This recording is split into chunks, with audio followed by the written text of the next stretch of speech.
Okay, this is the Tuesday, May 13th, 2025 meeting of the Carmel Clay Board of Parks and Recreation, beginning at 6:03. Jen, will you do the roll call, please? Yes, ma'am. Jonathan Blake. Jim Garrettson. Present. Judy Hagan. Present. Jen Christunis, here. Katie Mueller, absent. Josh Ord Hood. Present. John Shapiro. Present. Reedy is absent. And Mark Westemeyer. Present. Madam President, we have a quorum. Thank you. So I'll actually call us to order at 6:05. Please stand for the Pledge of Allegiance. I pledge allegiance to the flag of the United States of America and to the republic for which it stands, one nation under God, indivisible, with liberty and justice for all. The next item on our agenda is public comments, and we have several folks who would like to address the Park Board tonight. We will be happy to take your comments, and we do not respond, but we do hear you. Staff hears you, and whatever questions you have, we will get you answers eventually. So, Chad Trenshaw, that's a face I know. I knew you looked familiar when you walked in. Would you like to go first?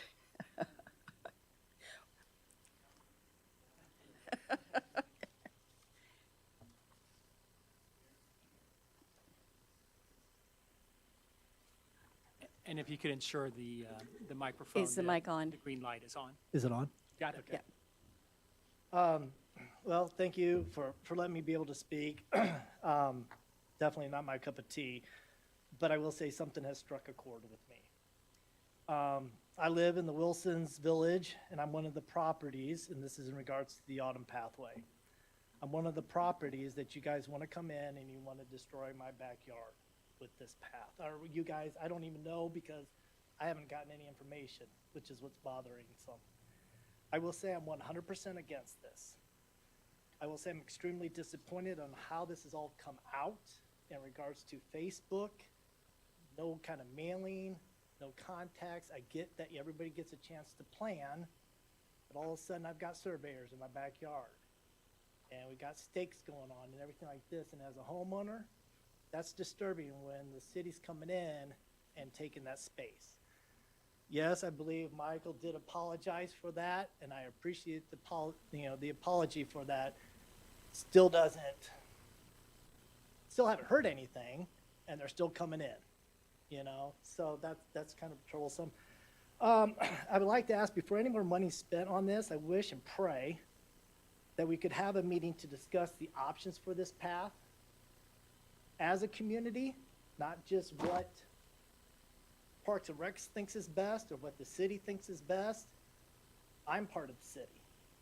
And to be told that this is going to happen or this is being planned without any kind of input, again, really ruffles my feathers.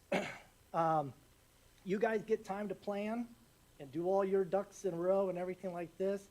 We as homeowners and community owners need to have opportunity to do the same to fight against that. That's all I ask. Thank you. Thank you, Chad. Our next speaker is Mark Stevens. Is that Mr. Stevens? Go ahead. Hi, I'm Mark Stevens. Can you hear me okay? All right. My sentiments are very similar to Chad's here. I live in the cottages at Carmel, just on Guilford. And like Chad, my home and my neighbors' homes back up to the area that's being considered. We attended one of the other neighbors' meetings where Michael walked us through the program, so I'm familiar with what's happening there, but just wanted to take this opportunity in this meeting to go on record that I and several others in our neighborhood, thankfully for us, not only those that live along the path line that's going to affect mostly, but also others in the neighborhood just generally aren't comfortable with it. But more importantly, it just seems like a lot of extra money to be spent at a time when we're trying to find ways to reduce budget for something that our feeling is really unnecessary. It saves just barely a few steps by cutting straight through this area behind all of the houses. In our case, I can reach out and sell you a beer, perhaps where it's going to be, because that's where the easement is located. It's within a few feet of our living room. I presume that won't be that close, but still, it's alarming. When we bought there, we bought for the trees that we hope that stays. Putting a pathway like this makes those trees go away in a time when we're trying to save the trees in the community. And I find it ironic that's going to be called the Autumn Greenway, when all we're going to do is take away the green, because it's a very, very narrow spot of wooded area that is being proposed. So I just wanted to go on record that this just seems like a really unnecessary thing that's going to make I and fellow neighbors across multiple neighborhoods very unhappy and spend just a lot of extra money that just doesn't seem necessary. All I have to say. Thank you. Thank you for your comments. Thank you both for being here and speaking and sharing. Is there anyone else who wishes to address the council here tonight? All right, thank you. Our next item of business is staff reports. Thanks, Madam President. Staff reports are included in your packets, and I'm happy to answer any questions that you have.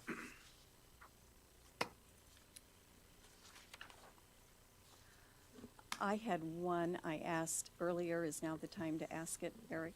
Absolutely. Or Curtis, okay. And Michael, maybe you know, I guess you know the answer. So the tree trade out for the invasives for a native tree, so how's that going? Is it the first year we've done it? Yeah.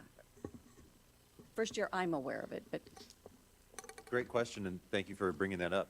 I was extremely successful this year, and we've already gone through our entire inventory. Usually, we try to last through the month of April. This year, we were out of trees by about April 15th, 16th, I want to say, about halfway through the month. And I think the word got out a little bit more this year. It is not the first year, so we've been doing this for about 4 or 5 years now. But I think folks might have remembered from years past, and they're jumping on it early.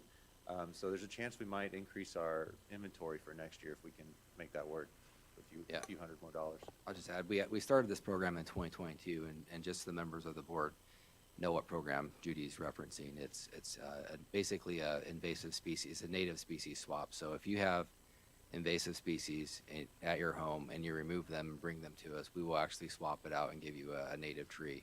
So I think we had 50 trees that we gave out this year, correct? That's right. Yep, 3-gallon container, small trees, but So it incentivizes homeowners to remove the invasives and put something that's native to Indiana back in their property. So it's a pretty cool program. and where do we get them? we buy them from Woody Warehouse. Okay, we buy them. We're not raising them somewhere. Okay. Yeah. Because we have our own nursery out on, where's the one out on toward the river? No, we don't have any nursery. We do, what you may Or be thinking reforesting. about is an area that, as part of a mitigation project for the development of River Heritage Park, we had a tree mitigation area. So you can see all the young trees out there, Yeah, but those are intended to stay there. stay there. Okay, they're not for sale. We gave Okay. away river birch, redbud, dogwood, and witch hazel, correct? Yeah. Okay. Thank you, Michael. And I had one other question. Under the earned media, R.L. Turner put together a video. Yes. That is worth going to the R.L. Turner site. They are the contractor on the new indoor playground, and that's fun to watch. I'm assuming it's their, R.L. Turner, who's the contractor and did the indoor playground construction project, they did a time-lapse video when they were putting the playground up, and it's pretty cool. You need to check it out. We can send out the link to the park board, that way you guys have it. But it was just definitely short, worth but looking at. with some kids. Were those their kids, maybe, or? No, it's actually our staff brought in some of their kiddos to Their test it kiddos, out okay. and help make the back end of that video. Okay. So in case you haven't had time to just sort of peek in the window or run over there and see, and I did get a tour. We had the Quach Nagano Japan delegation in town last weekend, and the staff gave a fabulous tour to them, and they all got to play on the new equipment that was playable already, so. I like the video from R.L. Turner, but I did give him grief because I thought the music was not great. So Not so great. Anyway, If you have a minute to look at it, it was pretty fun. So I think he's saying, play it on mute, and then you don't have to hear the music. But at the end, turn it on, because hearing the kids is pretty rewarding. Yeah, it was pretty cute, so. Any other questions on staff reports? Okay.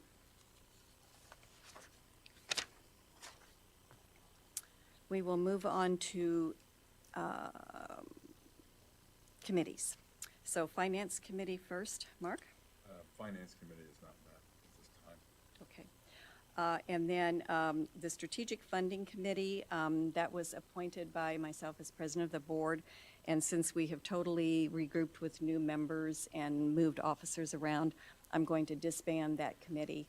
And folks were reassigned to others. So we have a functioning Finance Committee now. So do I need to take any other action, Michael? Is that? No, since it's good a enough? committee that was ad hoc and created by the president, you can disband it Okay. at your pleasure. Okay, I have just done so. All right, now we will have the minutes. Jen, would you take that in Kate's absent? I move to approve the minutes of the Park Board meeting on April 8th, 2025. Second. Are there any additions or corrections to the minutes? All in favor signify approving by aye. Any opposed? Thank you. Motion carries. All right, financial reports, treasurer. Mark? I move to acknowledge receipt of consolidated financial reports of March 2025, as well as the Carmel Clay Parks and Recreation P&L statements for April 2025. Is there a second? Okay, Jonathan, thank you. Are there any questions for the treasurer or staff regarding the financial reports? There was extra information as part of those reports this year. Yeah, just continuing the trend of providing the additional things that I'm keeping an eye on with regards to the finances, especially as it pertains to the P&L statement. So if you have questions, happy to answer any of those, but trying to kind of give you guys a sneak peek as to the things that I'm really paying attention to, so. Okay, thank you. Claims, Mark? Oh, I'm sorry. We need to vote. Any additions or corrections to those reports? Seeing none, all those in favor signify by saying aye. Aye. Opposed? Motion carried. Thank you. Okay, go on to claims, Mark. I move to approve the claim sheet dated May 13th, 2025, and the Carmel Clay payroll for April 4th, 2025, as well as April 18th, 2025. Is there a second? Second. Question. Jen, I'll have you second. Go ahead, Jim. You mentioned earlier that the city is going to cut the park board budget 7 to 10%, and Mark said 10%, right, Mark? 10% is the higher number, yes. Up to 10% is what I've heard. Okay.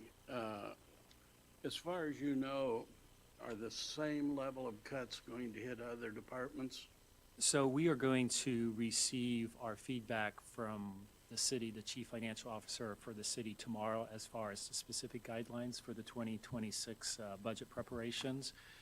On a meeting that I attended on Monday, the CFO had a conversation with all the department heads within the city, as well as myself. And the discussion was that the target for the city is going to be somewhere around at least 7 to 10%. So that's where that number is coming from. They're going to have each department look at things using a zero-based budgeting again this year.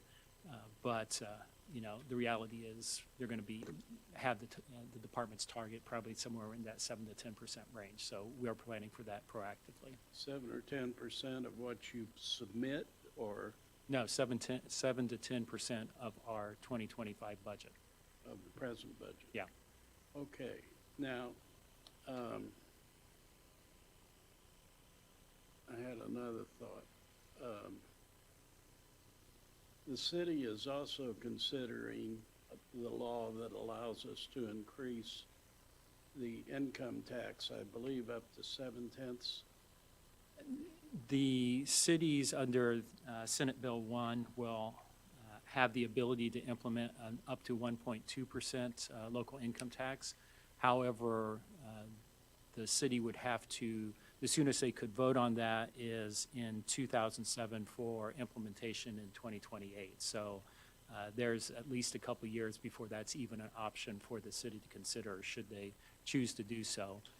Additionally, the vote would take place based on how SB 1 is currently, well, how it was approved, would take place in October of the municipal election year. So there would have to be the political will for the council to be willing to consider that as an option.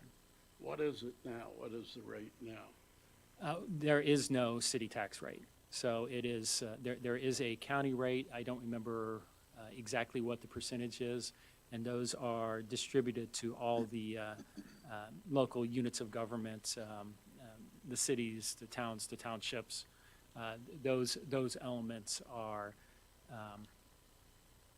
distributed to it, and it's based on a formula that the state has established. So the park board doesn't directly receive any lit. In the past, we used to receive lit from the township that was attributable to the Central Park bond, but of course the bond was paid off in January of this year, and based on the interlocal, the township no longer has funding obligations for capital projects. So if the city council votes for this, is that reviewed at any level? It's the city, based on my understanding of SB 1, and certainly I'm not an attorney, so I can't definitively state this, but it appears that the legislature is granting the authority to the city council, and the city council is the ultimate authority on whether or not that local income tax is approved or not. So all, And the rate, they don't have to go to 1.2%. It could be anywhere from 0 to 1.2%. so all 4 cities and the incorporated towns have the ability to do this? If they have a population of 5,000 or greater, they will have the authority to be able to implement a local income tax that's specific to the city. Okay, thank you. And Jim, there'll be an opportunity later, because it's part of Michael's director's report. We'll talk about the financials, so keep track of your questions, and they're all good ones. Did we vote?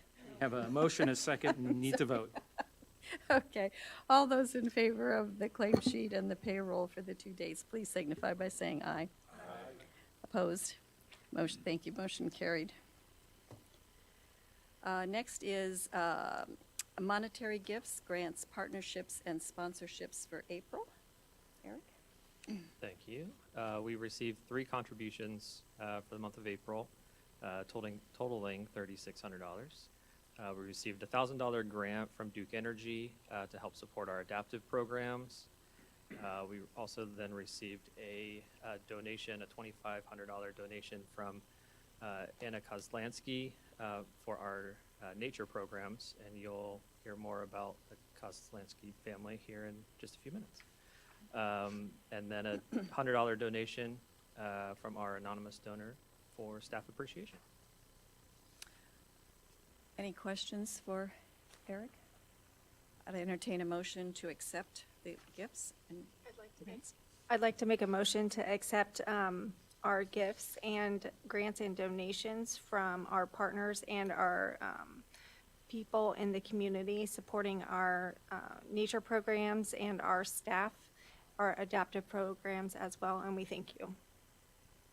Is there a second? Second. Thank you, Jonathan. Any further discussion? All those in favor signify by saying aye. Aye. Anyone opposed? Carries unanimously. Thank you. We're moving on to new business, and first item is naming the native tree walk at Cary Grove. So, Thank you, Madam President. Tonight, we're requesting consideration and approval of Resolution G 2025-005, naming the native tree walk at Cary Grove Park. I'm actually going to, usually I don't read the cover sheets, but I want to make sure I don't miss anything on this particular one. As we shared during the February Park Board meeting, we were saddened to report that Jerry Kozlansky, Park Operations Manager for Natural Resources, passed away at his home on February 9th, 2025. Jerry was a dedicated steward of the natural environment and a valued member of the Carmel Clay Parks and Recreation team.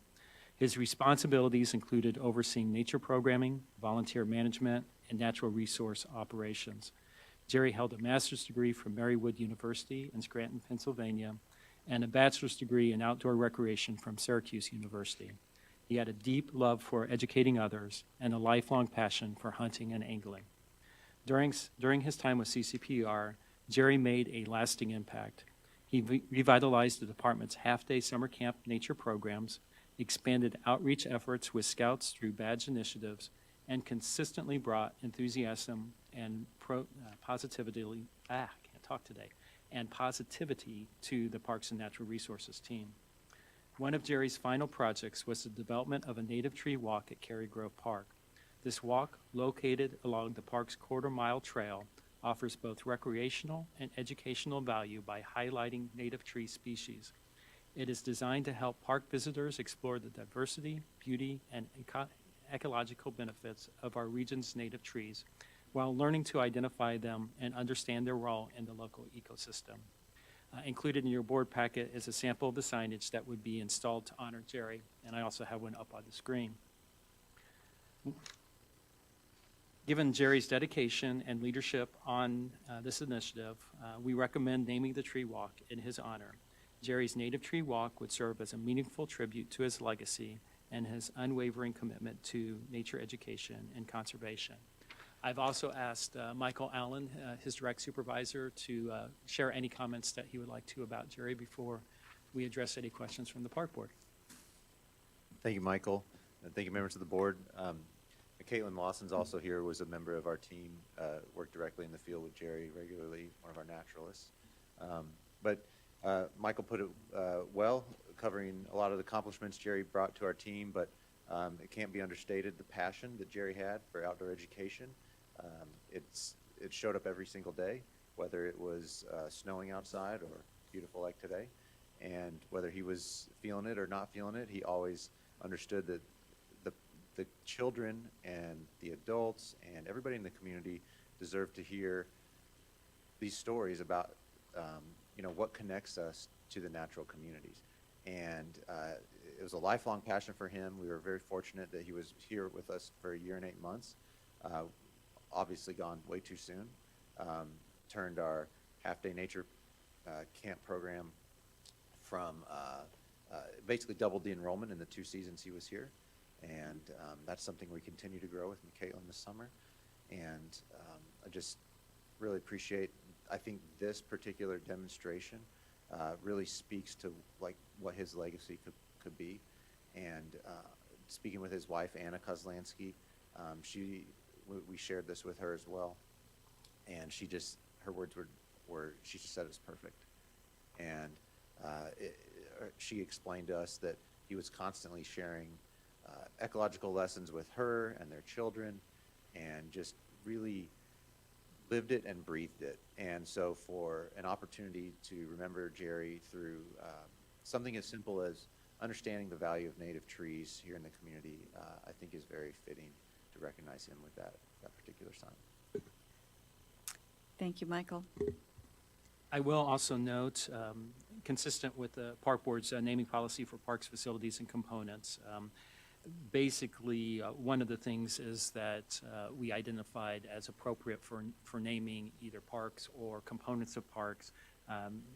One of the appropriate things is to honor a deceased individual who has made a significant contribution to the community. And certainly we believe Jerry's impact on Carmel Clay Parks and Recreation and our community is certainly warranting of this honor. So with that, we make that recommendation, and happy to address any questions you may have.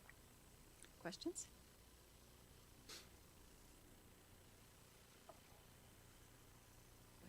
I move to approve Resolution G-2025-005. Second. Yes. John. Thank you. Any further discussion? I would just like to say it is just lovely to see Cary Grove Park alive with this kind of remembrance of this fellow, having been at the original dedication probably 30 years ago now, maybe? When I think most of those trees were probably planted, and now they have been labeled again, and it's serving the original purpose with his mark on it. So there are a lot of people who will be just really especially pleased about this, that the labels are all up and the key is there again. So good job, team. Yeah. Anything further? All those in favor of the resolution signify by saying aye. Aye. Anyone opposed? Carries unanimously. Thank you. Good job.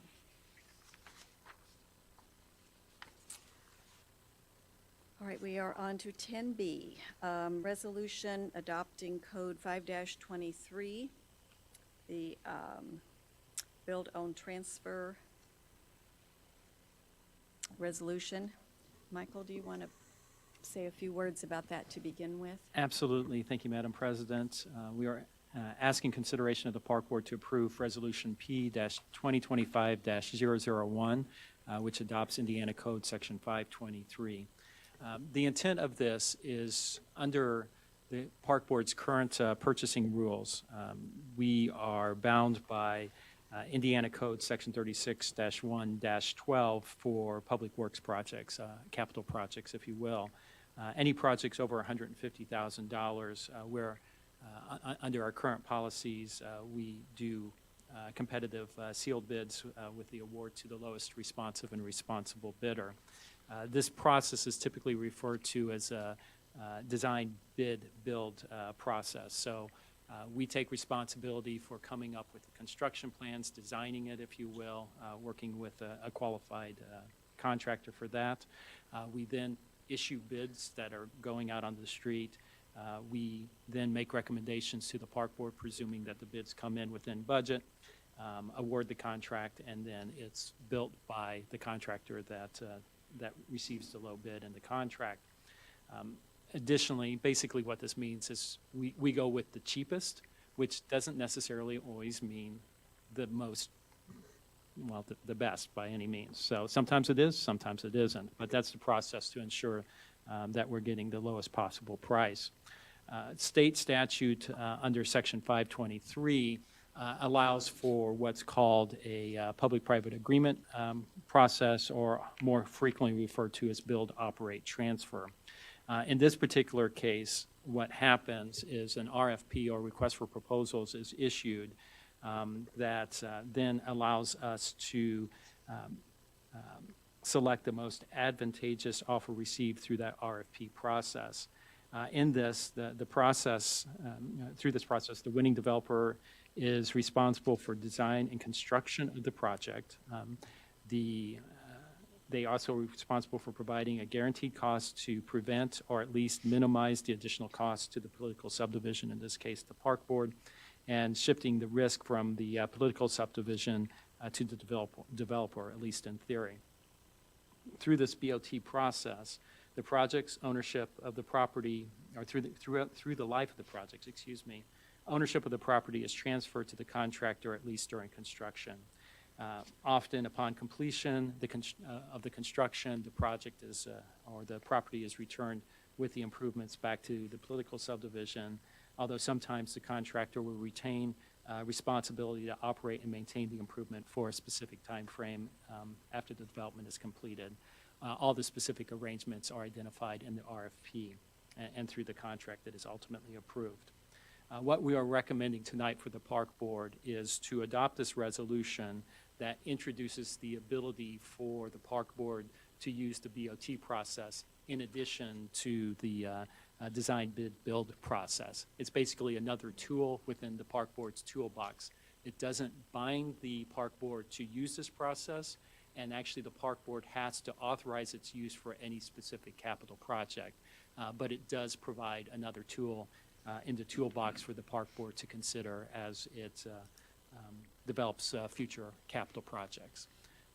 With that, I'd be happy to address any questions. I will note that the resolution was carefully reviewed by Park Board Legal Counsel, so counsel also is available here to help address any questions you may have. Question, go ahead, Mark. Michael, in the past, I believe we couldn't do this without city approval or authority. So Is this.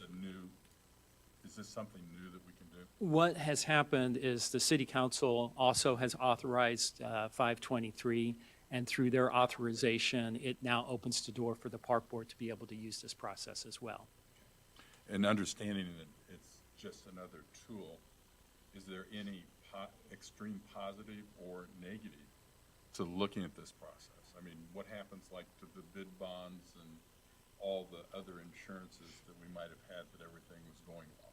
So, Or, I guess, it didn't go well and we got money back.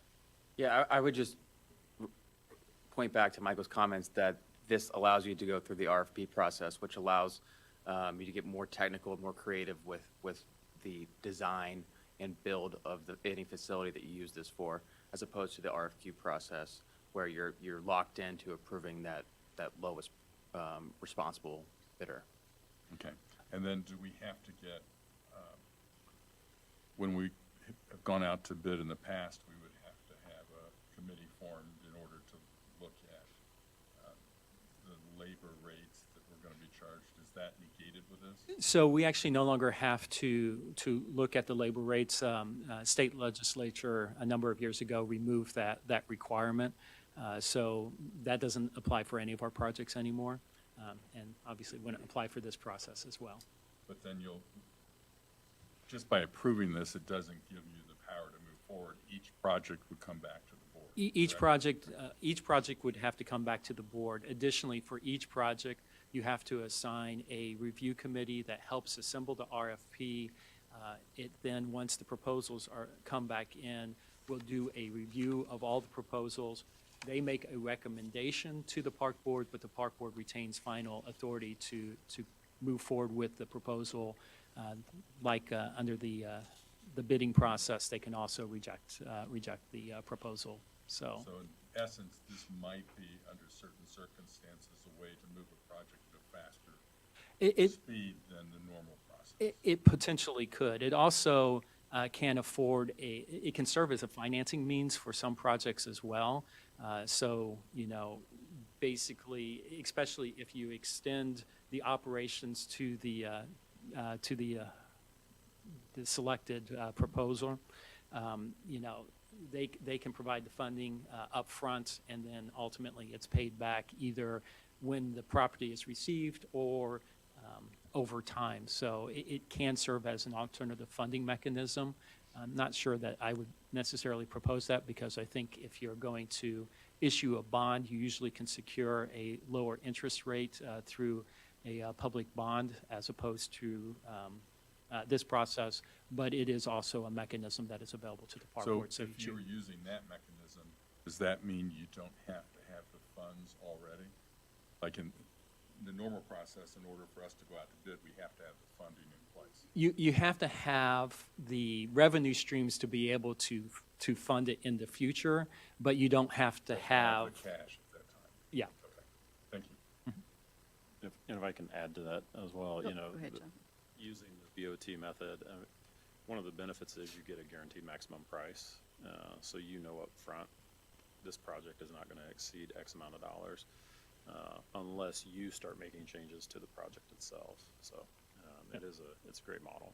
Yeah, the idea is that the developer is taking on all of the risk, again, unless you make changes to the project, whereas under the traditional bidding process, we are the developer effectively, and we're contracting with someone else to build our project. So all the overruns come to us.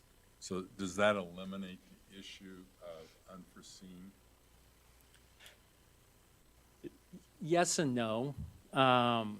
Unforeseen as far as some of the constructibility, that the developer takes on a lot more bad of the risk. soils and That type of thing, which we have tremendous experience with. But for some of the bad soils, maybe not quite totally. But it could mitigate that. It could mitigate. Thank you. It's certainly less risk. I don't think that anytime you're building something and you're ultimately going to be the owner of it, there's risk associated with it. But this mechanism is designed to mitigate the risk so that it minimizes the risk to the political subdivision. Other questions from board members? Are we ready to vote on this particular resolution? Would someone like to make a motion? I'll move to approve resolution P-2025-001. Second. Moved by Jonathan, second by Jen. Further discussion? This will be a new tool in the toolbox for us. We'll see how it goes, right? Okay. All those in favor signify by saying aye. Aye. Opposed? Passes unanimously. Thank you. Now we'll move on to City of Carmel infrastructure bond projects. First item is consideration of master services agreement with CTI. Michael? So on October 7th of last year, the City Council approved Ordinance D 2727-24, which authorized the issuance of a $110 million infrastructure bond project to fund various projects throughout the community, including the following projects which were identified in the ordinance as park projects. One was Bear Creek Park, Phase 1, Autumn Greenway Trail and related improvements, Memorial Greenway Trail and related improvements, adjacent public park, which we've referred to as Ironwood Park for the roundabout at 136th Street and Ironwood Drive, and streetscaping improvements and enhancements along River Road between Haverton Way and 146th Street.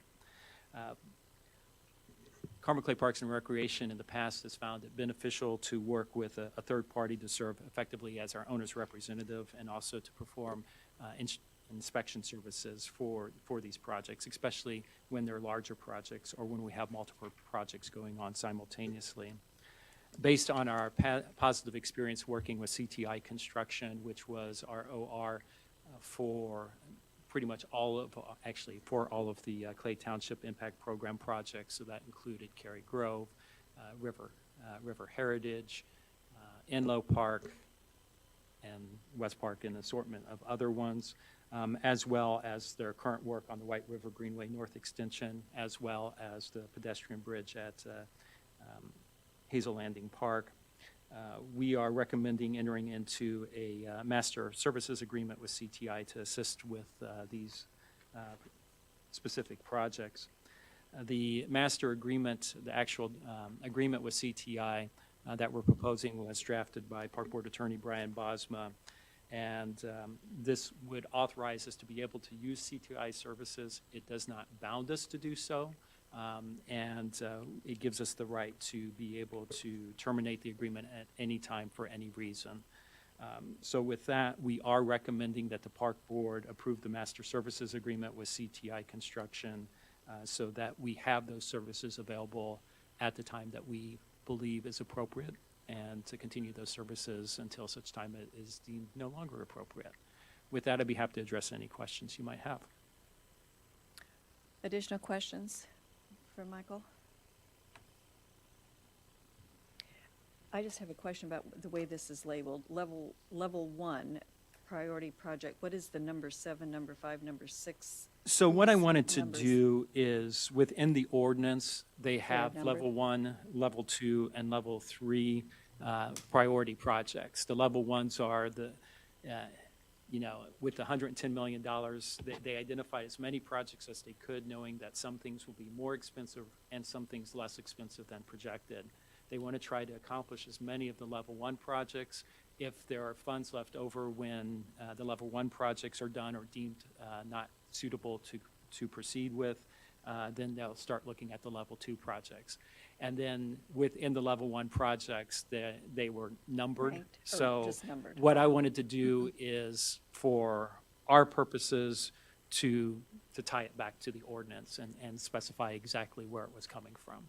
Okay, so of that whole 110 million, We're not We- getting no, 110. we are five of the projects in the city bond. Okay.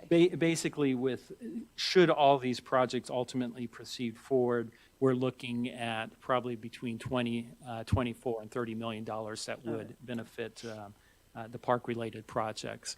Again, it may not be that full amount, but of the $110 million, that's what's generally believed to be necessary for those projects. Okay. Thank you. Any questions from board members? Go ahead, Mark. Were these projects completely initiated by Parks or by the city? So the project that was initiated by Carmel Clay Parks and Recreation was Bear Creek Park. That was a top priority within our current 5-year comprehensive Parks and Recreation master plan. Obviously, we did a very robust public input process for that, incorporated public feedback. We went to the schools. So very robust.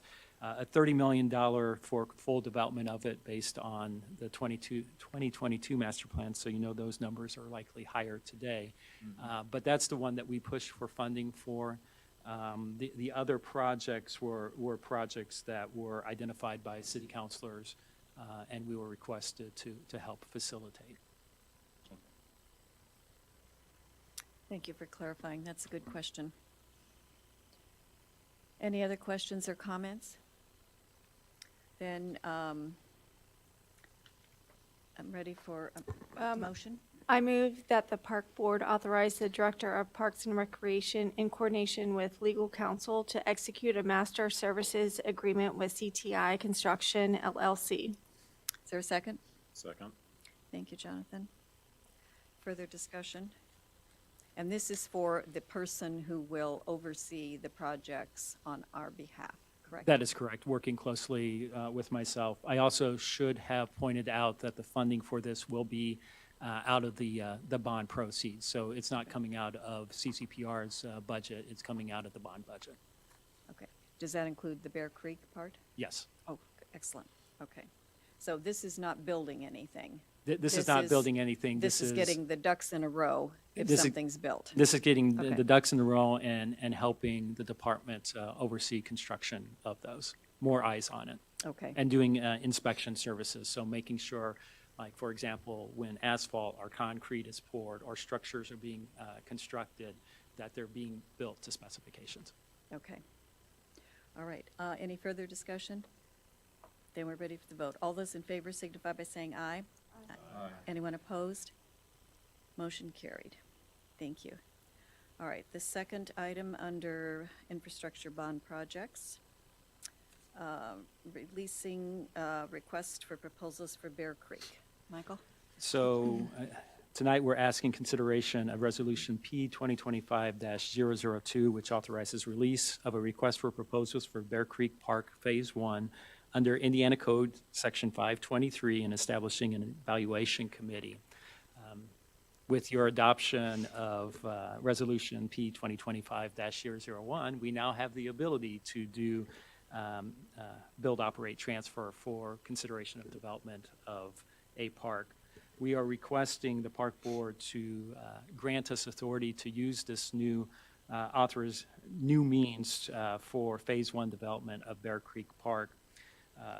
Basically, the proposed resolution does 3 different things. One, it establishes the request for proposal evaluation committee that's tasked with preparing the RFP, assessing the RFP responses, and making a recommendation to the Park Board, which retains final approval authority.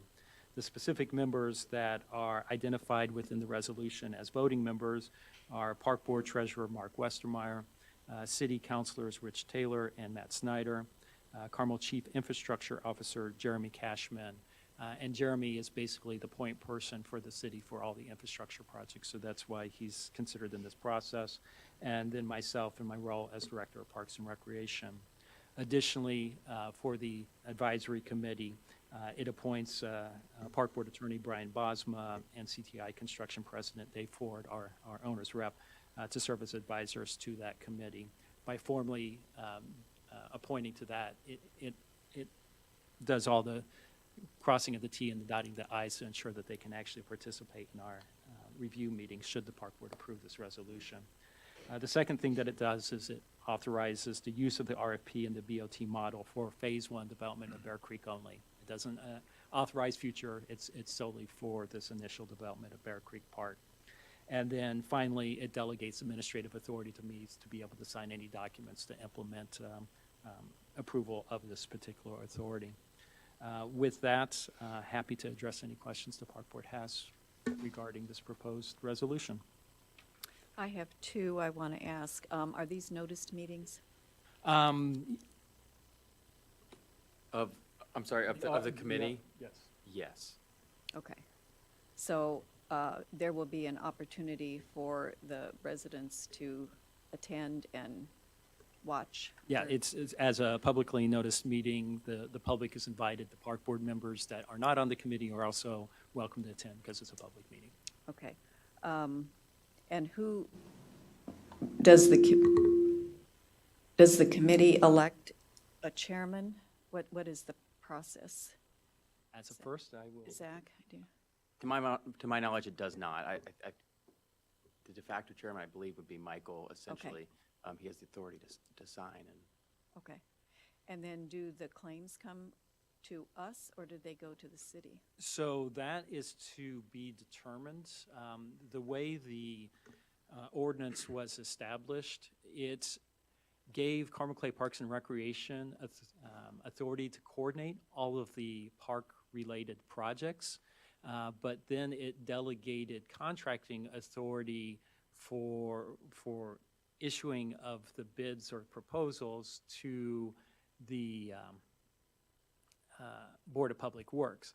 However, because Bear Creek is owned by the Park Board, the Board of Public Works doesn't have the authority to do anything that governs the park, certainly let alone through a build, operate, transfer, be able to transfer property to a property. So we felt that it was vital that this resolution come to the Park Board to grant that authority.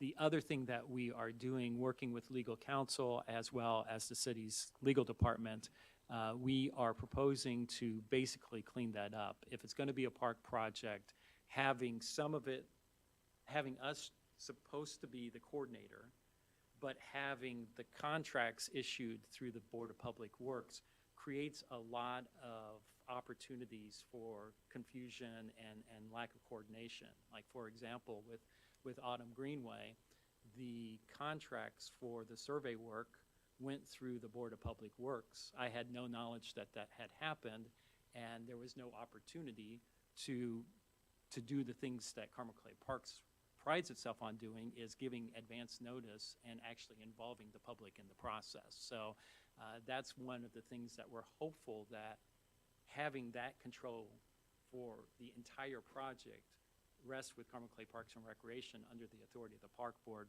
We believe it's a mechanism to help clean things up, if you will. So in order to do anything build, operate, transfer specific to Bear Creek Park, it has to come to the Park Board.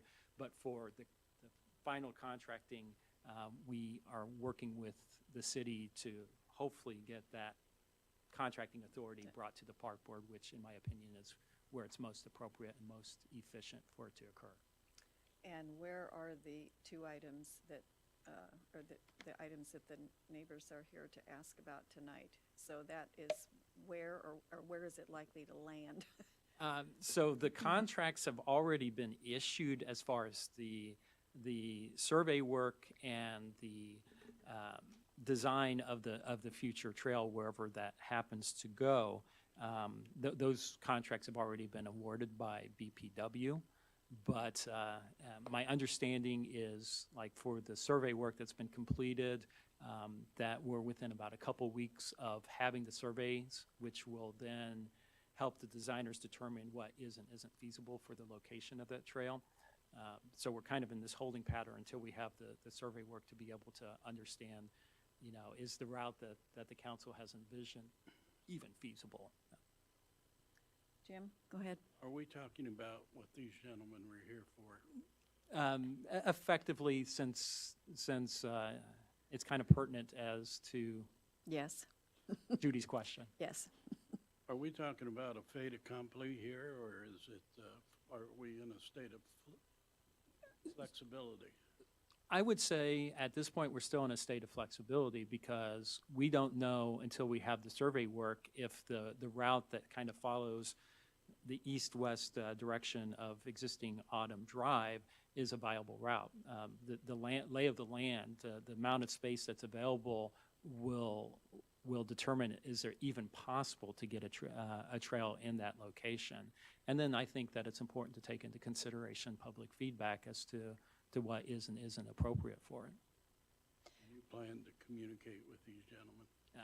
I do plan on communicating with them, so yes. Good. And we'll make sure that we get, I know for two of the gentlemen, I already have their contact information, but for one of our speakers, I'll make sure we get his contact information too. Go ahead. So what's in front of us at this point in time is only Bear Bear Creek. Creek. Only Bear Creek. And with the other projects, we don't know if that's gonna land with us or the city at this time. Right now, So far, the city's taken this action without even our knowledge. yes. And potentially, we have the potential ability to interject ourselves into this. Especially if contracting authority is transferred to the park board. Makes me much more comfortable. Great. Go ahead, Jen. I have a question. So for the designated voting members for the committee, how was the committee chosen? And then, or you can tell me offline, it's fine. And also the city councilors, I understand the chief infrastructure. I'm just wondering, So it was recommended by the city councilors as far as who would be on the committee. And the process of using BOT on this particular one was a recommendation from the city and sort of viewed as what they would like us to consider when they were considering this as one of the projects to be funded. okay. And then will the same committee be used for other? No, should the park board choose to use BOT in the future, each one would have through the authorizing resolution for that project would identify who the advisory committee members are. So this is specific to this project Got it. only. Thank you. Michael, could you just give a short synopsis to your meeting with the neighbors when you were finally included So after the stakes were up sure, there certainly was for the other projects? Yeah.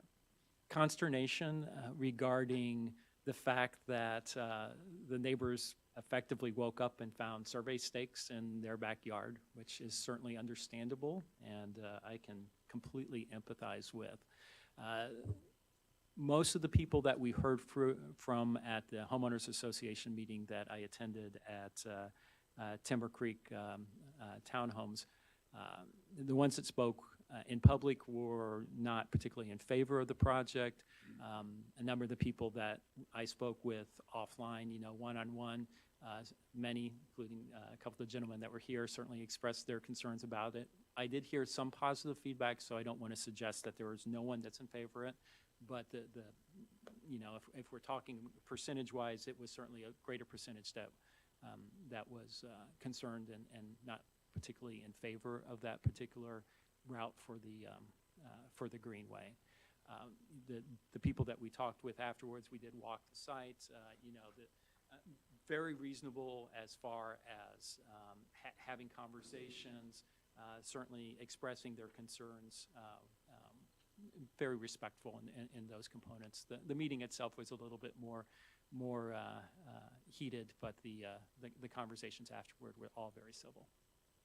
Okay, so I know that Bear Creek's in front of us, but we, having been often on that side of the microphone for many things, what is the path forward from our perspective to help our citizens understand the process? So the first thing is to get the survey in, because that's going to tell us, is this route that has been identified as a potential east-west corridor, even viable. Because if it's not, then I think that's going to resolve some of the concerns that we've experienced.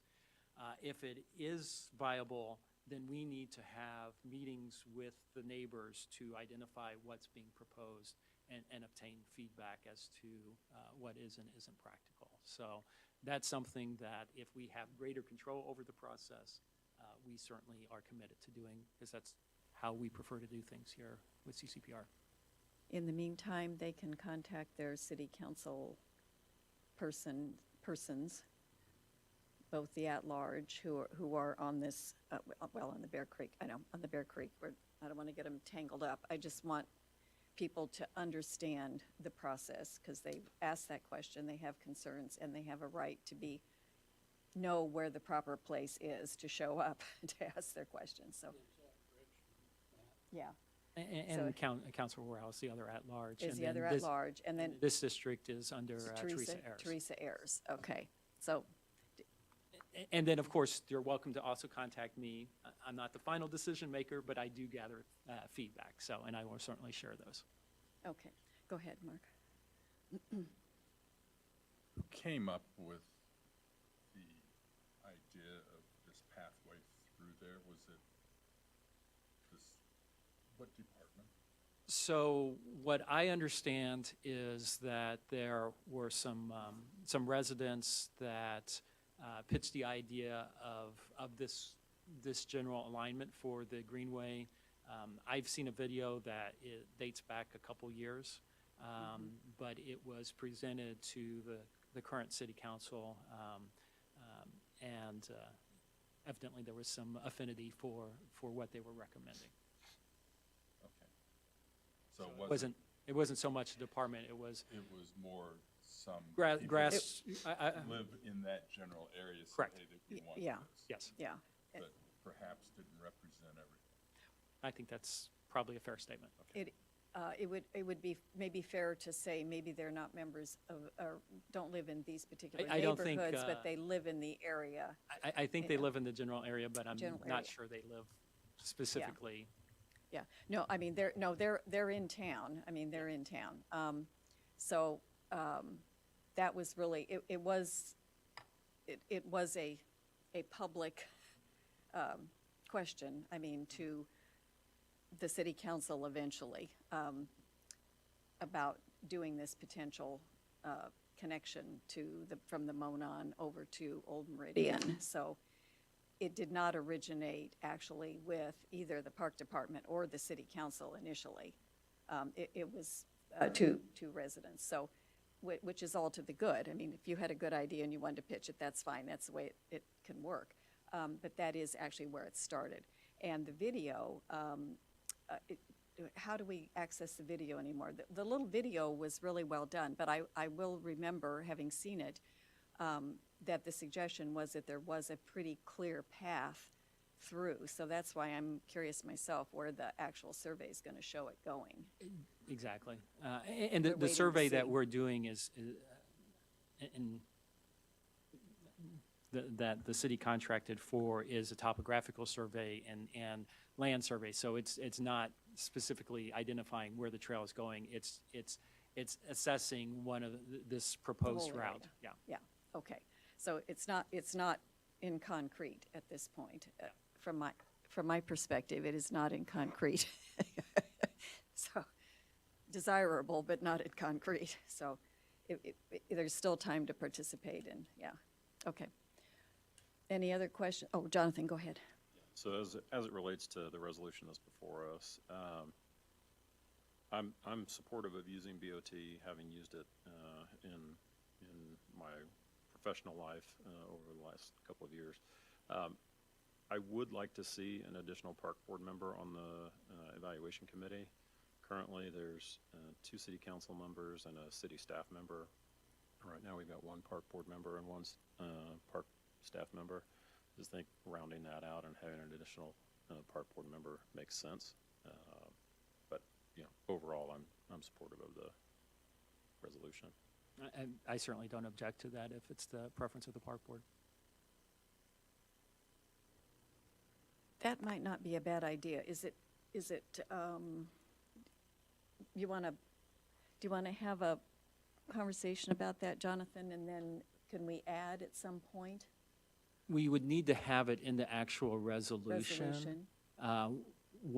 What I would propose, especially if Jonathan has past experience working with BOTs, and presuming he's not going to be seeking participation in the project, I think he might be a good one. So if the board is so inclined, what I would recommend is moving to approve Resolution P 2025-002, amending to include Jonathan Blake as a voting member on the committee in addition to the identified ones. We can clean it up. The signature page is sent to the president to attest the vote, so we can get everything cleaned up before it's duly notarized.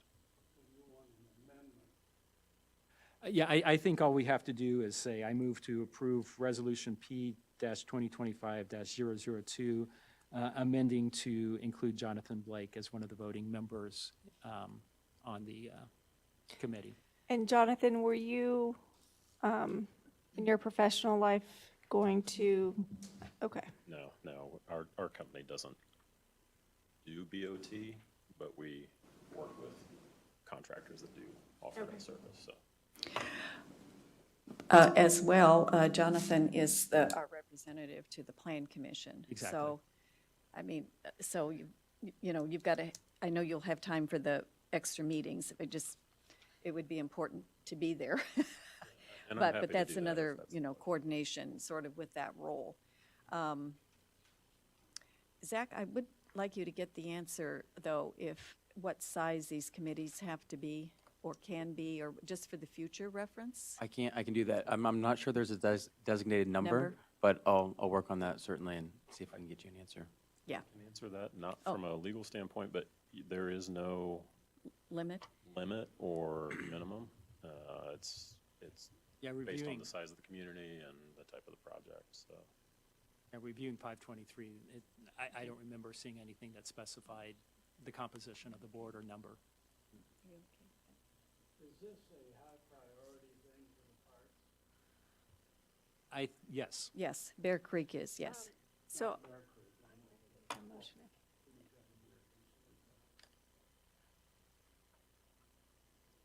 Trail connectivity is something that's supported within our comprehensive master plan. Autumn Greenway is not specifically identified as a specific project, like Bear Creek is. Okay, I'll keep us on task. Thank you for the info. I think this will be a better committee for that. Thank you, Jonathan, for offering that. Okay, Jen, do you want to move with amendment?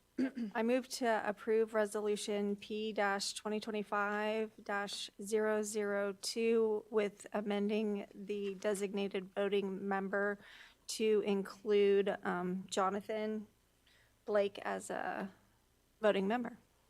Second. Thank you.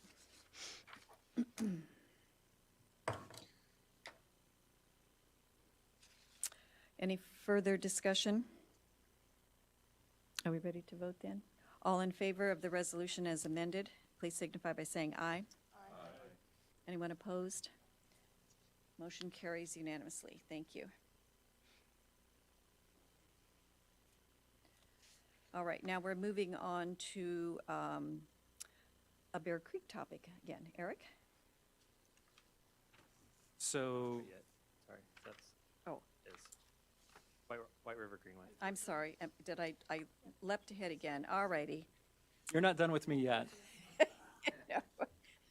I'm blaming it on my glasses.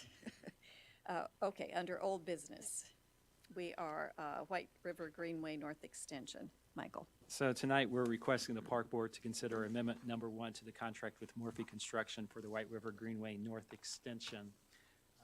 Back in February 13th, 2024, the Park Board awarded the contract to Morphy Construction for development of the White River Greenway North Extension, which extends this multipurpose trail from its current terminus, which is across from Tall Tall Timber Run, thank you, up to 146th Street. This project is being funded with a $4 million grant from the Indiana Economic Development Corporation, a READY grant, as well as a $1 million match from the Park Board. Portions of this new trail is going to be traversing through the Conner Prairie property that's south of 146th Street between the White River and River Road. And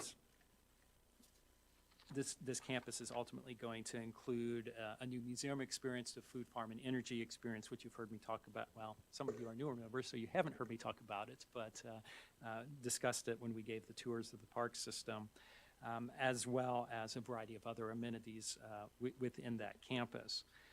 Originally, when I was working with the Central Indiana Group to put together the Regions Grant for READY 1.0, we had proposed $8.3 million to fund a project within what we called the Hamilton County South River District. And we basically defined that anything along the White River corridor between 96th Street and 146th Street. And specifically, our hope was that we would be able to use those funding to develop a White River Education and Ecology Center that would be a joint operation between Carmel Clay Parks and Recreation and Conner Prairie. The overall regional grant request to IEDC was $50 million. The region received $20 million. Additionally, it was identified that the funding source, which the state did not state up front, was ARPA funds from the American Rescue Plan, which restricted what those funds could be used for. Some of the eligible projects include things like trails and some recreation infrastructure. So with only $4 million available to us, it was quickly determined that it wasn't feasible to, and there certainly wasn't enough funding to construct a facility like the Education Center. One of the most viable things which met with our comprehensive Parks and Recreation Master Plan, as well as Conner Prairie's site master plan for their property, was extension of the White River Greenway with the $4 million. At the same time that we were going through the original grant application process, when we were hoping for the $8.3 million, Hamilton County made a commitment that for any of the communities within Hamilton County, and the three that were involved in the READY grant proposals were Carmel, Fishers, and Noblesville. If any of those communities received READY grant funds for their identified projects, that the county would give those communities each $1 million. If you didn't get a grant and the others did, then they would get the $1 million, but you had to receive the grant. The general consensus when we were receiving those dollars from Hamilton County was that those funds were intended to benefit not only Carmel Clay Parks and Recreation, but also Conner Prairie. So fast forward, as we're developing and preparing our plans for the White River Greenway North Extension, Conner Prairie's been able to get some additional funding for some of their projects, not the Education Center, but other components of their project, which means that they are needing to create their interior drives. And part of the challenges that we have is we're moving faster than Conner Prairie. And what we want to make sure is if we're developing the White River Greenway North Extension, we don't want to build it and then turn around and have to close it because Conner Prairie is bringing in its roads. So in conversations with Conner Prairie and subsequent discussions, what we identified, recognizing that the intent of the $1 million from Hamilton County was to benefit both Conner Prairie and their North Campus, or their this campus on the west side of the river, as well as Carmel Clay Parks and Recreation, is that we would construct as part of our project the entry drive until we get across the trail. That way, it minimizes the disruption to our White River Greenway, as well as it provides a benefit to Conner Prairie for their future development, which also will have recreation components as part of it. So what we are proposing tonight is awarding a change order to our contractor to construct these entry drives. Up on the screen, just to give you a better illustration, the black on the screen is River Road and the existing roundabout at Cherry Creek Boulevard. The pink line that's going through is the White River Greenway, which is funded and in the process of being constructed. The yellow represents the infrastructure that would be constructed as part of this change order. And as you can see, it's bringing it into the Conner Prairie site and crossing our trail. Cost for that proposed change order, $777,214. The balance of the $1 million that we received would remain with Carmel Clay Parks and Recreation and be available for our projects within the White River Corridor. So with the grant, we would be basically ensuring that Conner Prairie is the beneficiary of approximately $780,000 of the grant, $1 million grant from the county, and we would be the beneficiary of the remaining $220,000 for our projects. Considering we received the benefit of the full $4 million from Ready Grant, we feel that this is a very equitable distribution between Conner Prairie and Carmel Clay Parks and Recreation. With that, I'd be happy to address any questions that the Park Board may have. I also want to zoom out just so you can see where we are in the big scheme of things. The little square box on the illustration to the left is specifically where we are. So it's really that roundabout, and this is at the center point of the White River Greenway, which is on the left side is the black line that's is on the lower half close to the river or adjacent to the river, and on the northern half is closer to River Road. With that, I'd be happy to address any questions you have. Jen, go ahead. Thanks. Michael, you said to the trail, but it's all the yellow. Is that right? Yeah, so what this is funding is the yellow that's on the map. Obviously, the road is already constructed and the trail is already funded. Thank you. Michael, Gentlemen, this was go ahead. funded through Ready One, correct? That's correct. Okay.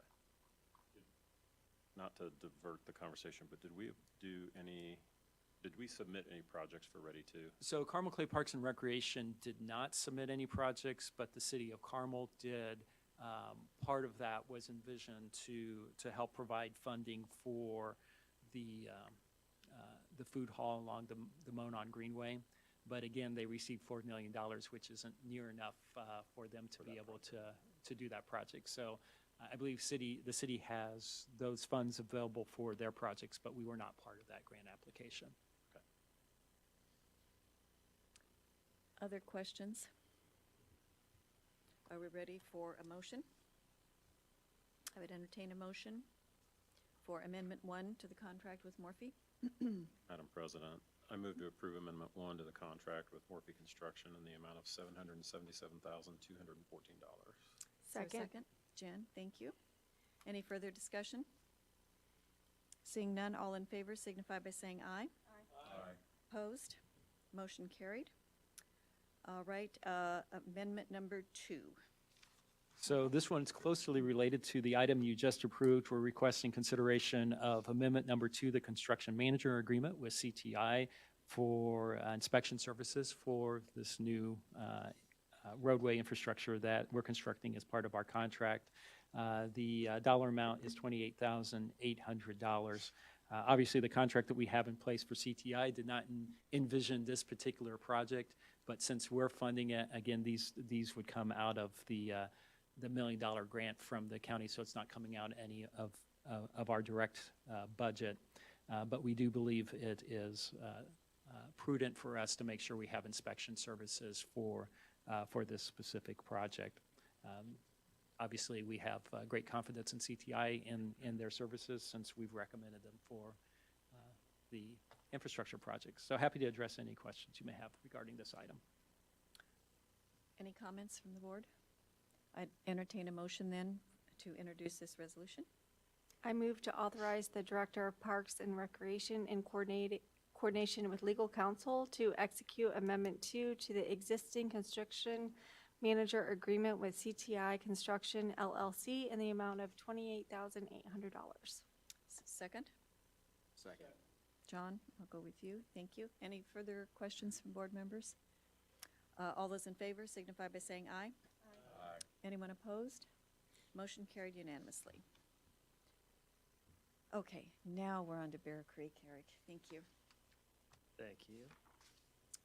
For your consideration this evening, we're asking for an updated statement of support for the department to reapply for the LWCF grant for Bear Creek. For those of you who are newer, the Land and Water Conservation Fund is a federally funded grant program that's managed by each state's Department of Natural Resources. If we're awarded the funding, the property then, so all of Bear Creek, would be federally protected in perpetuity and must remain open for public, to the public for outdoor recreation uses. The department has one other property that has received an LWCF grant, Flowing Well Park, which that became important with the city trying to construct the roundabout at 116th Street and Gray Road. So again, since the land is federally protected, it was deemed, I think, cost prohibitive for the city to go through the steps in order to take over that part. So we continue to try to get that grant funding through LWCF for Bear Creek. We applied for the 2024 grant period, and were recently informed that we did not receive that grant. It got awarded to, I believe, 7 other projects. So we would like to potentially reapply for 2025. So that grant application will be due towards the end of the year. Just as we did last year, as a part of the requirements of the grant application, the department's required to give notice to the public of our intent to apply for federal funding, and invite any public comment on this matter in subsequent public meetings before that application is submitted. So the only action really is to, as stated on the cover sheet, is to give support to the department to seek that funding again. So happy to answer any questions. Is this step one Yes. in the process? Okay, great. So there will be another, if we move forward with figuring out exactly what we're going to apply for, the type of projects within Bear Creek, we have to do another coordination with the DNR, and they'll submit a early coordination letter that will be presented to the board as well for you guys to review, and you guys will take some action at that point as well. But yeah, this is just the kind of first initial step, just to make sure that the public is aware we're applying for federal funding in case they have any comments. And where do we notice that? Is that a notice? meeting. Oh, this meeting is it? Okay, all right. So- It's our record, is the record, okay. So it's out there into the public now saying, hey, we're planning on applying for this. It's, again, due at towards the end of the year. So there's plenty of meetings between now and then. If somebody wants to make a comment on us applying for federal funding, they can. One of the things I also do want to point out is that this doesn't bind us, again, to apply for the grant. We'll have more conversations with my team to determine, is there an appropriate project based on the priorities that the state has established for this new round of applications. During the last round, they originally told us that there were no there used to be a very distinct scoring criteria for all grant applications. So you could look at the scoring card and identify, estimate how you were going to score. And obviously, if you were a low score, you might not apply because you might not have even a chance to be considered. Well, they eliminated the scoring process. And then they identified some general types of projects that they are interested in supporting, but no scoring mechanism to that. When we received our rejection letter, we were told that we didn't score high. And like, if there's no scoring criteria, how can we not score high? But I think it was basically a form letter. But after talking with them, they decided This year, they had $4 million to be able to grant to municipalities. The state took a little bit larger cut than usual of the LWCF because they can also use it for state parks. So they kept a larger share for projects within state parks, minimizing what was available for local communities. Like I said, there were, I believe, 13 applications. 10 of them were viable, meaning that they met overall guidelines that the DNR and National Park Service had established for the grant programs this year. We were one of the 10 viable, but they decided to prioritize basically renovation projects, which ours was a new development project, as well as accessibility that's related to renovation. So obviously, we didn't particularly fit on both of those. We do use universal design principles for constructing our parks, so it would be ADA accessible, but we're not fixing something, we're building something new, and that just wasn't a high priority for them for this year.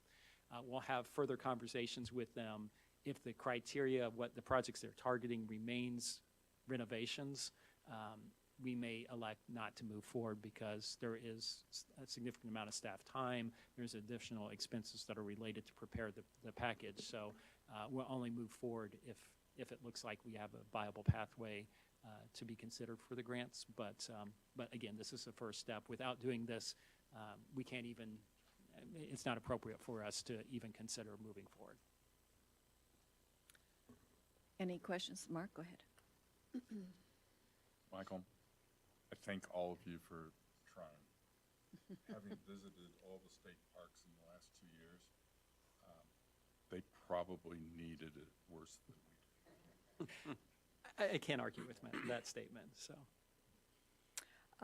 If there's no further discussion, I would entertain a motion. I move to acknowledge receipt of CCPR's intent to apply for federal funding to assist with construction of Bear Creek Park. Second? Jonathan, thank you. Any further discussion? All in favor signify by saying aye. Aye. Anyone opposed? Motion carried unanimously. Thank you. Okay, we'll move on to attorney's report. Zach? Yes, other than the resolutions and management agreement that you all just approved, Joe Pettigrove from our employment practice has been working with staff on a ICRC complaint. We've updated changes to the park board rules after they were approved back in February by the city council. And then we are working with park staff to review on a comprehensive review of all of the waivers used by parks. Okay, excellent.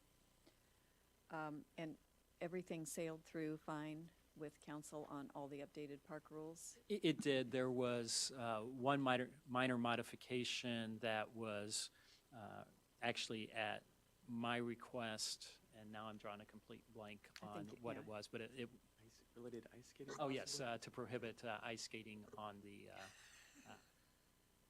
On the we have trail. signage, but it wasn't in the rules, so we wanted to make sure that it was also in the rules so that the police can enforce it, so. Oh, good catch. Okay, director's report. 5 pages, Michael. So provided for you is my written director's report. A couple items that I do want to highlight on this. Hard to believe, but May 24th is opening day for the water park. This will be our 18-year anniversary for the opening of the Monon Community Center and the water park. So this makes our 19th water park season. Very excited about that. It opens at 11 a.m. As I reported at a previous meeting, we're very comfortable with our lifeguard situation this year. The previous years, for the last several years, lifeguarding has been in short supply, not only here in Carmel, but throughout the country. While some areas of the country are still experiencing lifeguard shortages so far, we'll pretend there's wood underneath there, we've been in a really good situation. So for the first time in several years, we're going to remain open all the way to Labor Day because we had been closing the Sunday before Carmel Clay Schools goes into session, just because we didn't have enough lifeguards. Yes, as Curtis was pointing out, we will be closed during the week, which is consistent with what we used to do, but we will be open on the weekends after school resumes all the way through Labor Day. So we're very excited about that. So encourage you to check that out. Hard to believe, but of course, May 27th is the first day of summer camps. And then I want to make sure that you get on your calendars. We will be sending out official invitations, but Friday, June 13th at 2 p.m. will be the ribbon cutting for the indoor playground at the Monon Community Center. So as Judy stated, it is quite a dynamic space. The signature playground, the Lucky Climber in there is literally one of a kind. So it will be a huge hit for the public.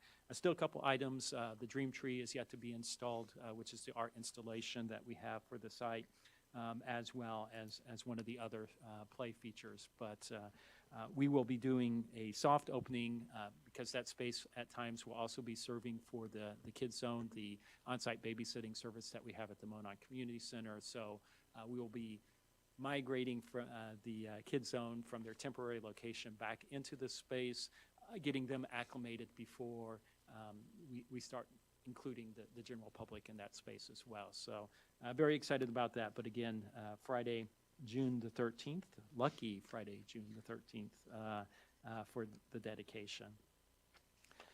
We have also been working very closely with the City of Carmel on developing a business plan for Brookshire Golf Course. Of course, Brookshire is actually the property is owned by the Carmel Redevelopment Commission, and the golf course is operated by the City of Carmel. Various city council members, Mayor Finkum, including when she was a member of the city council, had advocated for transferring Brookshire to Carmel Clay Parks and Recreation.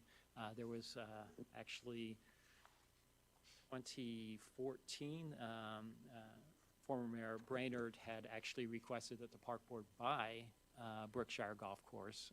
That was ultimately taken off the table. But what in my conversations with the mayor is that in order for us to consider bringing that, integrating it into our operations, I requested that a business plan be developed. The city is actually going to fund it. We are paying for this out of our budget, but councilors Austin, Minar, Snyder, and Taylor have agreed to sponsor the ordinance that will provide the additional appropriation for the city to reimburse us for those expenses. We wanted to do the contracting because that way the contract was through us. The dollar amount was within my purchasing authority, so it doesn't have to come to the park board. But we already started that process, and the city issued an RFP for this process, even though there's really only 2 viable operators in the country to do these types of business plans.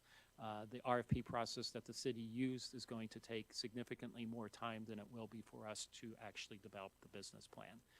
So we've taken control of that, working closely with the golf course, and we'll be doing an assessment to see is it possible for the golf course to achieve 100% cost recovery? Is it possible for the golf course to, in addition to covering operating expenses, contribute towards its capital expenditures? And if so, what are the processes that are necessary for them to achieve that? Then, based on this business plan, we can make an informed decision between the city and between the park board as to whether it's appropriate to transfer this operation to the golf course. No commitments have been made, but this is the first step to do the evaluation. We already have a survey that's out to the public. We issued it to our database of emails that we have related to the Monon Community Center and our recreation programming. The golf course has also sent that out to their database. We had around 35,000 in ours. They had around 18,000. We did compare the 2 databases and scrub them so that people weren't getting from both Brookshire and from us. There were less than 50 crossovers between our 2 lists. So it tells you that they're definitely serving a different demographic than what we serve through our programs and facilities. in the first 24 hours through our database, we already had over 1,000 responses. So we're getting a lot of good feedback from the public on that. But again, this is certainly not a done deal, but it is the first step to evaluate the feasibility of us assuming responsibility for the golf course. Yes, Mr. Gertson. Do we know, for the last 2 or 3 years, whether they've lost money? Definitively, we do not.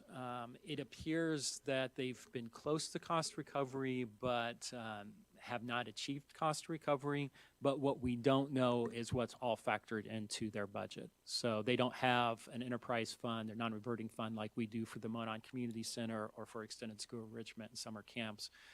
So the consultant is digging through those numbers so that we truly understand, are they self-sufficient or not? And is there a component, I think they rebuilt the clubhouse. They did. not, where groups come in and use both? There is with the new clubhouse, there is a banquet facility, so they do accommodate, they have a third-party vendor that operates that banquet facility, so you can have weddings and other things. Like many clubhouses, it also has a pro shop and basically a snack bar in there that golfers can certainly use. It has a driving range, and it also has 2 golf simulators. Well, if we take over management, are the weddings and so forth booked through us?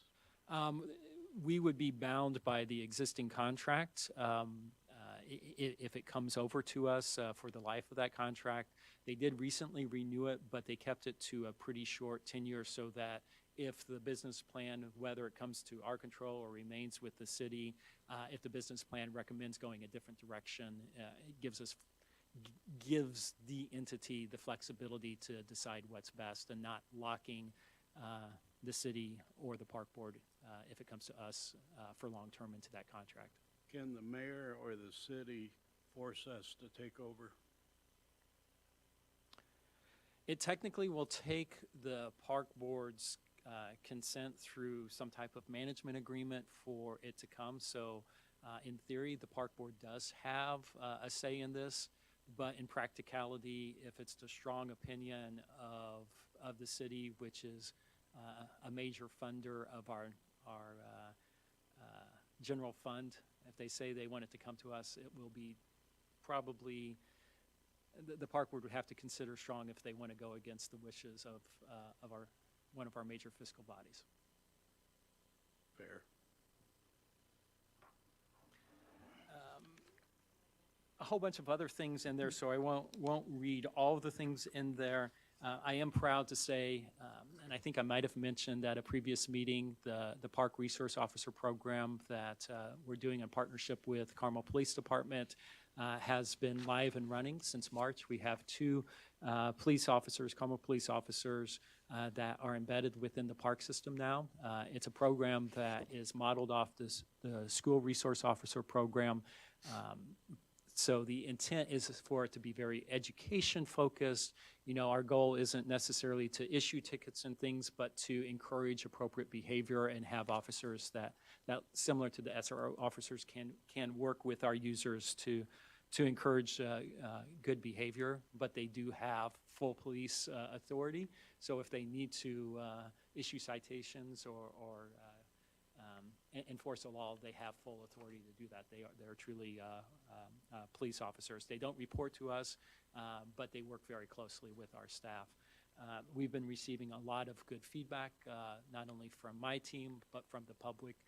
One of the officers who was actually Curtis ran into the other day when he was inspecting some work on the Monon Greenway, stopped and talked. He was on his bike patrolling the Monon Greenway. And he talked about that in the short couple months that the park resource officers have been working with us, they've received more positive feedback from the public than what they've received in the previous 4 years that they were with the force. So something that definitely the public is very appreciative of, we're appreciative of, and especially as our parks get busier, I think it's a good thing. And warning to the public, they do have enforcement authority, so if you're using the Monon Greenway in a manner that is unsafe, you may have a bicycle with lights and sirens that pulls you over, so. And then, before the meeting started, there was just a little bit of discussion as people were reviewing the written report. But as we previously mentioned, the impacts of Senate Bill 1 on municipalities throughout the state will significantly impact the amount of property taxes that are collected by the city of Carmel, by Clay Township, by Carmel Clay Schools, and by pretty much other, well, not pretty much, definitely every other local unit of government within the state of Indiana. The overall impact to Carmel is projected to basically be about a 7 to 10% reduction in available funds compared to what the city is receiving today. The city is still in the process of assessing it. It's obviously a very complex statute. It's doing a significant reset to how local governments are funded. So for anyone to say they definitively know what the impact's going to be is probably an overly strong statement, but based on preliminary assessments, that's what the CFO has projected so far. For Carmel Clay Parks and Recreation, for our general fund, which is 100% funded by the city of Carmel, you know, we anticipate the dollar amount being somewhere for our reductions that we're going to need to find somewhere between $450,000 and $640,000.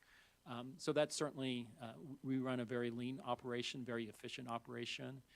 I think our governor and legislators think that there's opportunities for local government to be more efficient. You know, I can't speak for other units of government, but I know that we already run a pretty tight ship, which is important for us because even though most of our $20 million operating budget is self-funded, again, if we're bringing in our own revenues through the Monon Community Center and recreation programming, we have to be very efficient with that as well. So there's not really any fat for Carmel Clay Parks and Recreation to cut.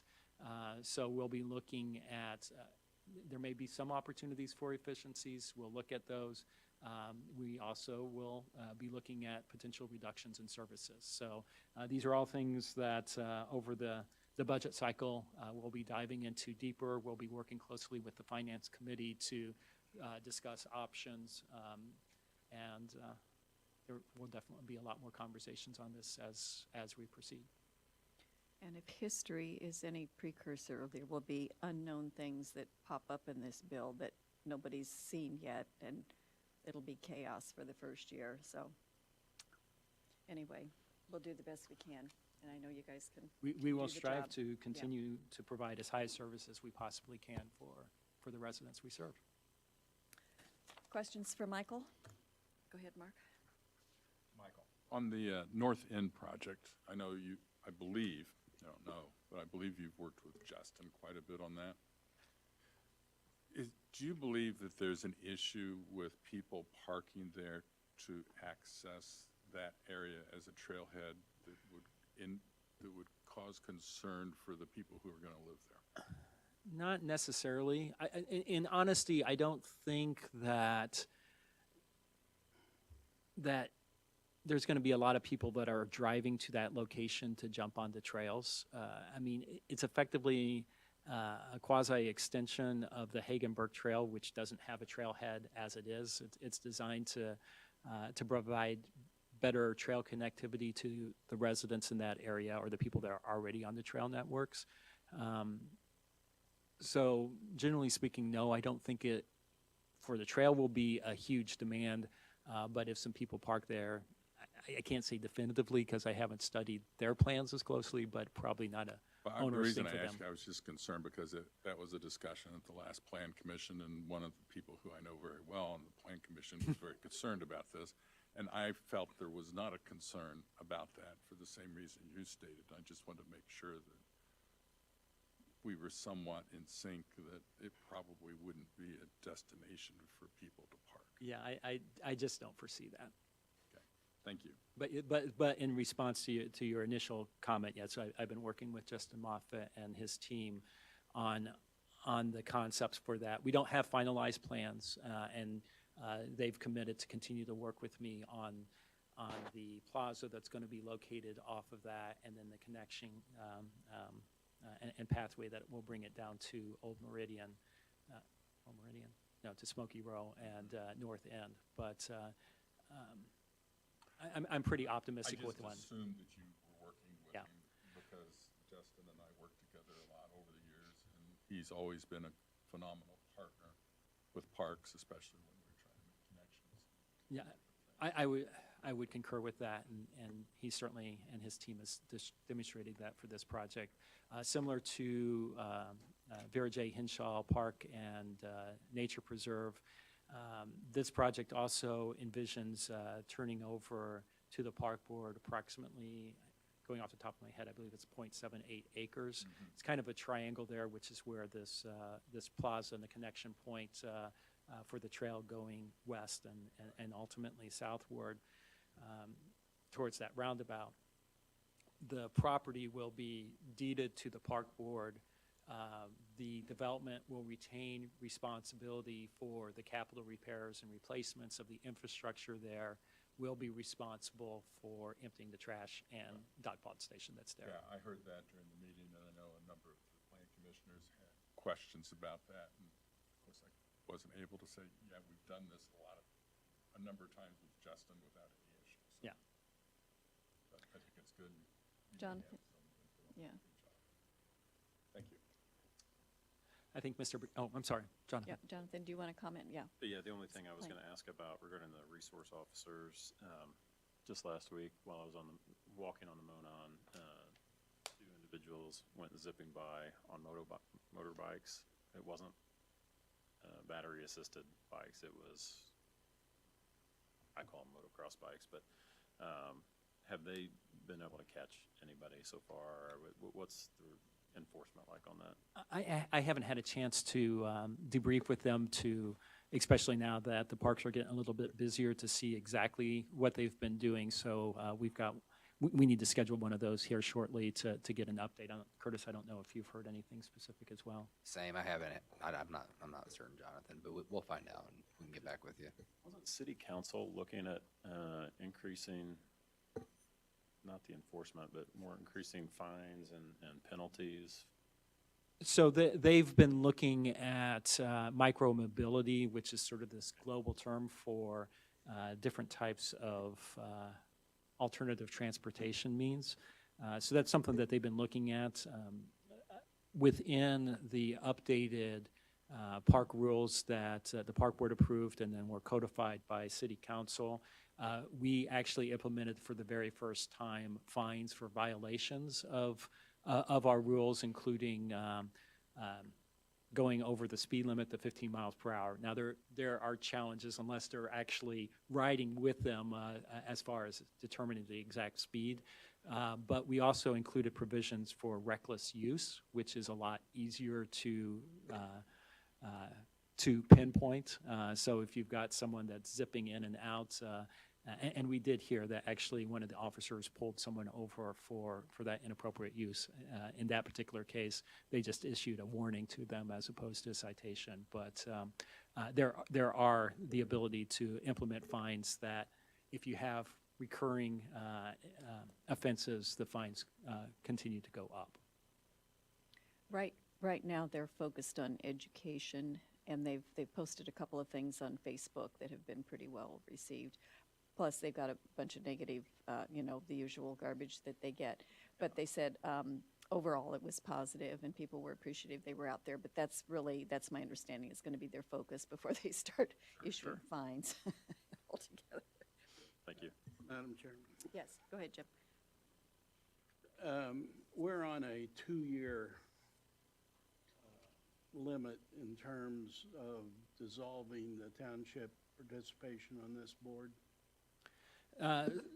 Well, actually now less than 2 years, so approximately a year and a half. It was my understanding at the beginning that the only way that we can continue this joint effort is by law, by the state legislature. So one of the things that we were looking at is advocating for some special legislation or new legislation that would provide a new funding source dedicated to specifically park capital projects. This was not the legislative session to be looking for a new revenue source when they were focused on reducing revenue sources. So we were not successful on that. We are going to regroup with our lobbyists and have some additional conversations to see, do we think there's a pathway to continue those discussions with our local delegation and leadership in both the House and Senate. So there's still a chance to pursue that next year. Certainly not guaranteed when you're going to the State House, So but that'll be our last chance. yes and no. There's still an opportunity, and this is one of the things that we're trying to fully understand the ramifications of SB1. Like I said, we haven't evaluated everything. I've asked legal counsel to do an assessment of SB1 and all the legislation that was passed to determine if it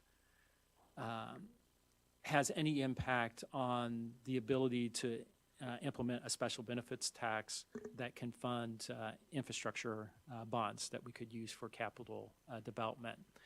That's a authority under the old rules that was outside the borrowing capacity of the fiscal body. In our case, either the city council or the township board. So that instrument appears to still be available, but we're validating that. I can't say 100% that is the case. If the township was willing to implement that and we can validate that they have the financial capacity to do so and the legal means to do so, the township could potentially choose to use that instrument, which has been available under state statute to provide the funding to remain a partner within Carmel Clay Parks and Recreation. Now, of course, the way our interlocal between the city and township is established, the township released its taxing authority as the township was fully annexed to the city. So the city would have to grant this authority back to the township, and the township would have to be willing to utilize it. Neither of those conditions are guaranteed, but that is a potential opportunity for the township to remain a funding partner. If we ultimately cannot find a way for the township to remain a viable funding partner, then there's a higher probability that we ultimately can get consolidated into the city of Carmel. But it's not 100% guaranteed at this point, but it's certainly far from guaranteed that it won't.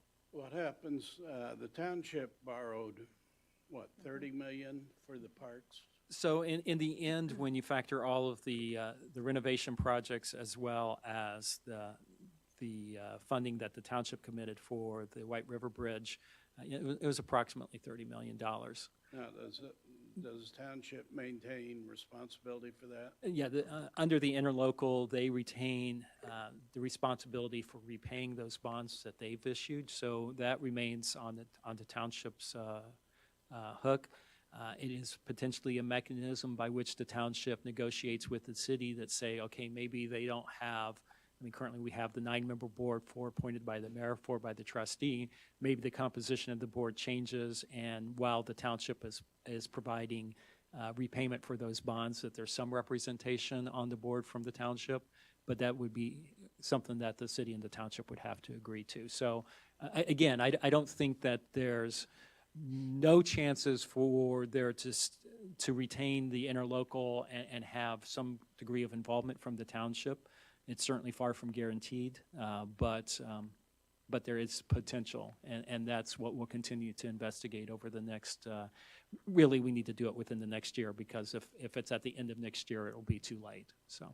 Who's taking the lead on this? I'm having those conversations. Right now, there hasn't been a lot of discussions simply because everyone was waiting to get through the legislative sessions, anticipating that there would be impacts. So we're going to certainly be instigating those conversations more both with the mayor, with the trustee, as well as with the legislative bodies for both the city and the township. By we, who you mean? It's been mostly me, but I think as we get closer, certainly the park board president, the treasurer will be, and maybe at times other members of the park board involved in those conversations. What about the city As far as, being involved in this and encouraging and so forth? well, it certainly never hurts to talk to your elected officials to say that you want to make sure that there's a solution, regardless of our organizational composition. The reality is that for our capital maintenance, there is not a dedicated funding source. That needs to be resolved regardless of where we land. Well, we've got Rich and Matt, who are Correct. both sympathetic.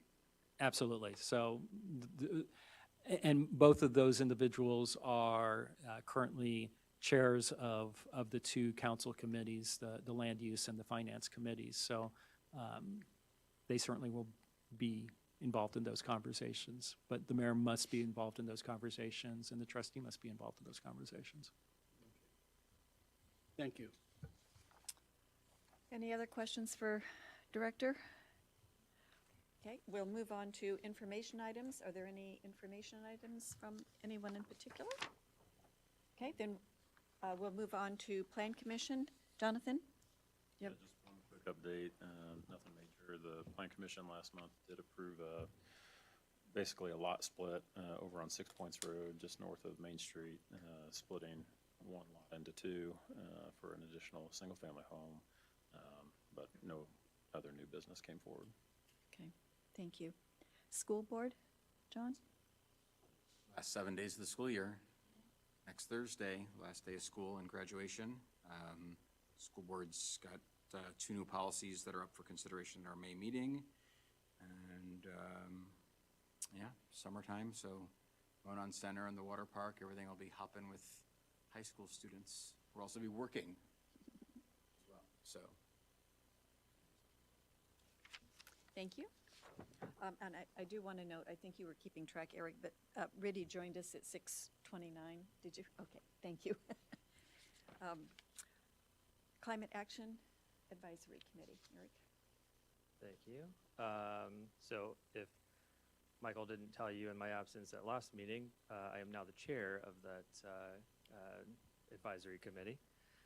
So I stepped up to take on that leadership role at the February meeting, I believe it was. February or March meeting? March, yeah. So through that, this last meeting was my first meeting leading that committee.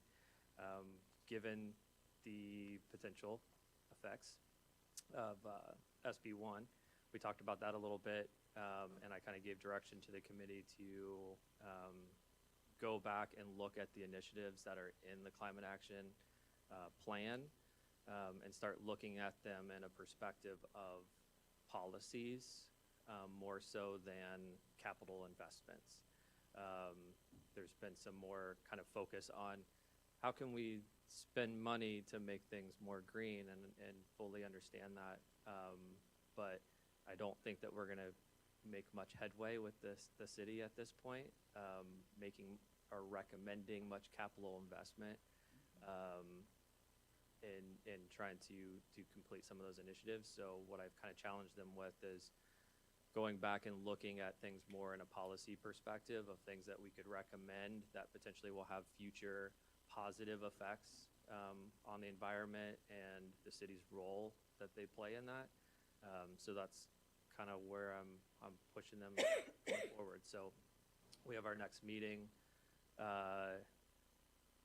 next Tuesday, or the Tuesday after that, Tuesday after Memorial Day, where everybody's supposed to kind of come back and start continuing that conversation of kind of reprioritizing what initiatives that we're really looking at within the climate action plan. So, Any questions for Eric? Okay, thank you, Eric.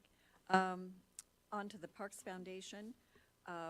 Actually, I'll give a quick report, Michael, unless you have something. So actually, 4 things I just wanted to note.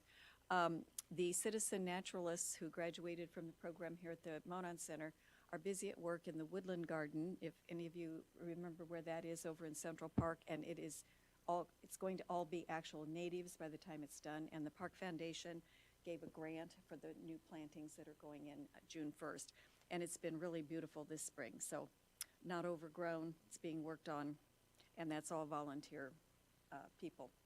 I see the invasive species grant showed up on the gift fund as being, part of it being spent already. So no, that work has already been done then for this year with the garlic mustard and that kind of stuff. Yeah, the first part of that project, at least the PO has been issued. So they're starting to invoice us. They haven't invoiced us for the entire project, so it's not fully complete. But yes, the first phase of that project is removing as much invasives as possible. And then the secondary that will come this fall is going to be restoration and plantings that will come in to kind of help to keep all of that at bay. At bay, okay. And that was $25,000 this go-round from the Park Foundation.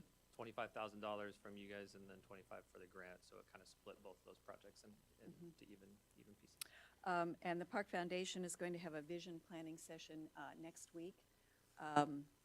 In the current financial climate, we're sort of regrouping, trying to see what our way forward might be to assist. And then for fun, we have our first fundraiser. Seems to be going reasonably well. It's a virtual run walk that will start in June, and you get stickers and T-shirts for a week. A park will be designated each week, and you walk or run there and turn your time in. So I'm going to send out the little flyer about it so you can all register. I'm already registered, so I'll have a T-shirt at least and stickers, right? Is that where we're going to get the stickers, Michael? So I would like the park board, at least all of you, to show up if you're walking and running. At least maybe do it in the designated park that week if you're out and about. So they've got a pretty nice little webpage, and we need to get it promoted more, but we'll talk about that more. So that's the Park Foundation report. Now we move on to Park Board comments. Any further comments? Then Michael, do you have anything? The one thing I forgot to mention during Director's Report at your table is the Park Conversations. This is we publish this twice a year, excuse me. But it's basically kind of our little magazine that promotes some of the impacts that we've made throughout the community. Instead of being sort of promoting programs, this is just promoting the overall impacts, highlights some of the projects that we have going on.